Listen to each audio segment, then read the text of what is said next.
मन ହେଲା ପିଲାଦିନର ସେଇ ଚକୁଳି ଖାଇବାକୁ। ବୋଉ ପ୍ରସ୍ତୁତ କରିଦେଲା ଚକୁଳି ପାଇଁ ସୋଦୁଅ।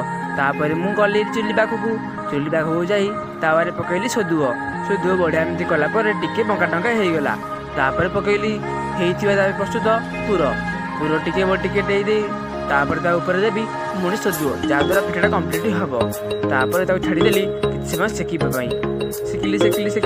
ସେକିବା ପରେ ଦେଖିଲି ଯେ ପିଠାଟା ହେଇନାହିଁ, ସେଥିପାଇଁ ତାକୁ ଆଉ ଟିକେ ରଖିଲି।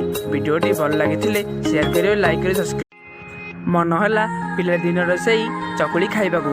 ବୋଉ ପ୍ରସ୍ତୁତ କରିଦେଲା ଚକୁଳି ପାଇଁ ସୋଦୁଅ।